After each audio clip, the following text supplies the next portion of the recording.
Ah, Assalamualaikum warahmatullahi wabarakatuh. Perkenalkan nama saya Mirza Amir Faizi. Saya mahasiswa Universitas Erlangga, jurusan Sistem Informasi Angkatan 20 dengan NIM 082011633045. Di sini saya akan menjelaskan artikel saya atau bisa dibilang pendapat saya mengenai pemimpin itu dilahirkan dan bukan dilatih. Eh, Setiap manusia itu dianugerahi oleh Tuhan kemampuan untuk berpikir dan juga kemampuan untuk membuat sebuah keputusan. Nah, kedua kemampuan itu dapat membuat lingkungan di sekitarnya itu menjadi lebih baik sesuai dengan pemikirannya masing-masing. Namun, lingkungan itu tidak bisa terwujud apabila tidak ada yang memimpin mereka atau setidaknya eh, mereka itu harus memiliki seseorang yang memiliki jiwa kepemimpinan untuk mewujudkan lingkungan yang diinginkan tersebut.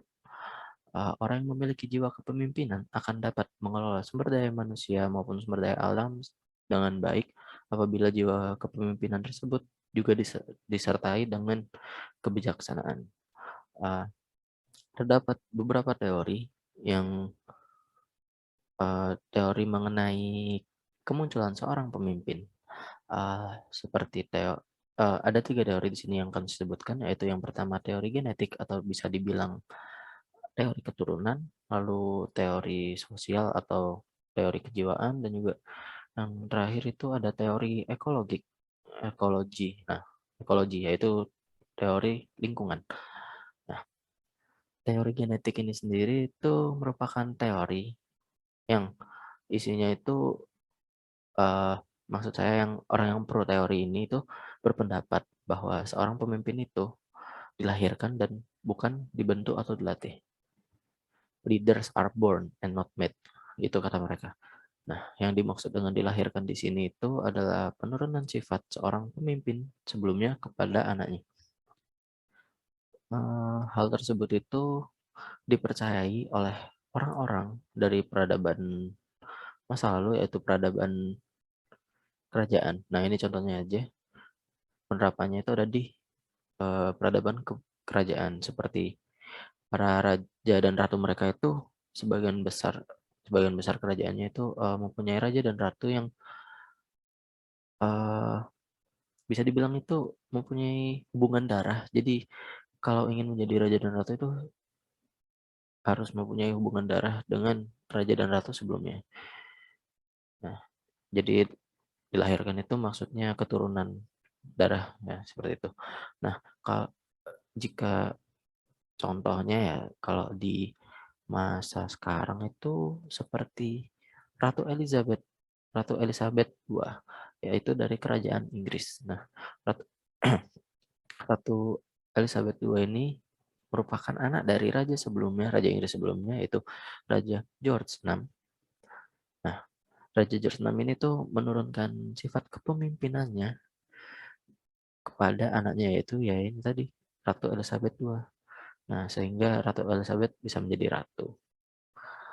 Nah, namun teori ini juga dapat mengundang kontroversi atau bisa dibilang kerugiannya itu yaitu bisa membuat orang lain tuh merasa iri kepada pemimpin tersebut dan bisa melakukan kudeta atau pemberontakan dan akhirnya pemimpin itu bisa digantikan. Lalu tapi teori teori ini juga mempunyai keuntungan, yaitu ya itu tadi karena dia itu hanya diteruskan kepada keluarga-keluarga saja, kepada keturunan-keturunannya, maka masa kepemimpinannya itu jauh lebih panjang daripada orang yang pemimpinnya itu berganti-ganti terus. Nah, lalu teori yang kedua ini yaitu teori yang sangat berlawanan dengan teori pertama tadi. Yang kedua ini adalah teori sosial. Nah, teori sosial ini ada seseorang yang pro teori ini itu berpendapat seperti ini. Seorang pemimpin itu dilatih atau dibentuk dan bukannya dilahirkan. Nah, di dalam teori ini tuh menganggap semua manusia itu sama, semua manusia ini setara karena mereka semua itu dari lahir itu mempunyai potensi menjadi seorang pemimpin, hanya saja belum diasah. Nah, maka dari itu semua orang itu bisa menjadi pemimpin apabila kita mau mengasah potensi tersebut. Nah, karena hal ini, eee, bertentangan dengan teori di atas, jadi saya tidak akan terlalu bertentangan dengan judul lebih tepatnya, saya tidak akan terlalu membahasnya. Namun apabila disuruh memberikan contoh ya mungkin kudeta yang baru-baru ini seperti di Myanmar itu mungkin, namun saya juga tidak tahu lebih pastinya itu kenapa.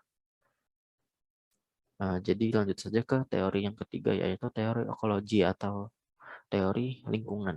Nah, orang yang pro teori ini itu berpendapat bahwa seseorang yang sudah memiliki bakat menjadi pemimpin sejak lahir, apabila dia juga mendapatkan lingkungan yang baik serta mendukung, maka, eee, maka orang tersebut itu dapat menjadi pemimpin yang baik dan bijaksana. Nah, teori ini tuh bisa dibilang, apa ya, combine, fusion, atau bisa dibilang penggabungan dari teori satu dan teori 2.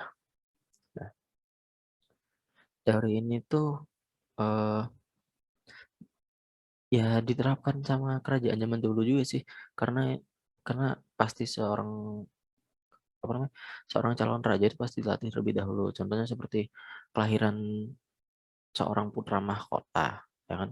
Kelahiran seorang putra mahkota yang baru lahir itu biasanya akan dilatih terlebih dahulu seperti adab-adab kerajaan, etikat baik kerajaan, ya seperti itu. Dan hal-hal apa saja yang akan dilakukan Pak Raja di masa yang akan mendatang. Nah, jadi, apabila sudah latih seperti itu, maka dia akan siap ketika memang sudah waktunya untuk pergantian generasi atau pergantian raja mereka. Dan putra mahkota itu akan siap dan bisa memimpin kerajaannya itu menjadi lebih baik. Nah, kurang lebih seperti itu. Apabila saya bicaranya terlalu rumit atau bisa dibilang ya seperti itu rumit lah, rumit dan ribet, mohon maaf. Sekian video dari saya. Wassalamualaikum warahmatullahi wabarakatuh.